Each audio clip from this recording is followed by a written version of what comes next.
যখন আমাদের অনাহতা বা হার্ট এনার্জি সেন্টার অ্যাক্টিভ হবে তখন অটোমেটিক আমাদের পরবর্তী এনার্জি সেন্টার যা হলো বিশুদ্ধ বা থ্রোট এনার্জি সেন্টার সেটা তখন অ্যাক্টিভ হয়ে যাবে বা ওপেন হয়ে যাবে।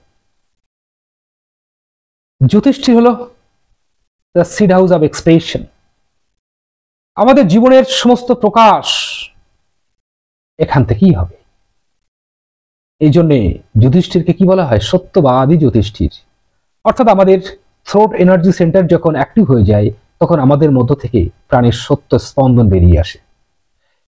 কিন্তু যদি এই থ্রোট এনার্জি সেন্টার ইনঅ্যাক্টিভ হয়ে যায়, আনহেলদি হয়ে যায়, তাহলে আমাদের মধ্যে সত্য আর বেরোয় না, আমাদের মধ্য থেকে তখন মিথ্যা বেরোয়, আমাদের মধ্য থেকে যন্ত্রণা বেরোয়।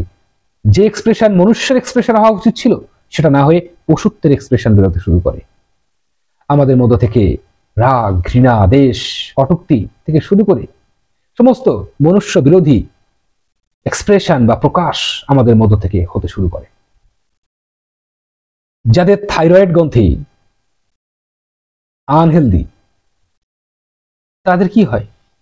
তারা অল্পতেই রেগে যায়।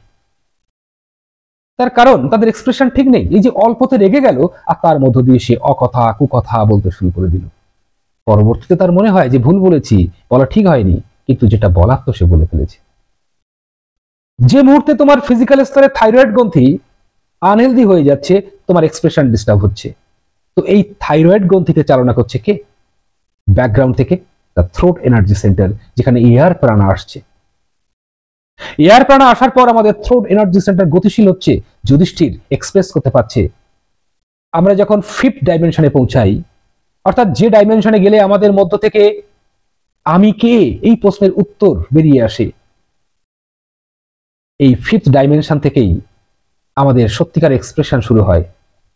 আমি কে এই প্রশ্নের উত্তর বেরিয়ে আসে কোথায়? এই ফিফথ ডাইমেনশন, এই পঞ্চম স্তরে।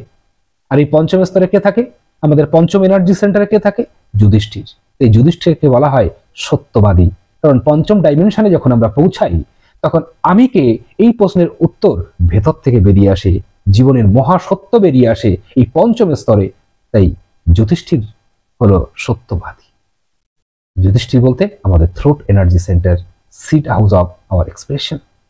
এই জন্যই তো কৃষ্ণের হাতে থাকতো বাঁশি। বাঁশি বাজালে কি হয়? আমাদের শ্বাসের গতি সুন্দরভাবে সাবলীল হয় এবং তার মধ্য দিয়ে আমাদের জীবনের বিকাশ হয়, আমাদের চেতনার বিস্তার হয়, জাগরণ হয়, আমাদের সমস্ত এক্সপ্রেশন সুন্দরভাবে আমরা প্রকাশ করতে পারি।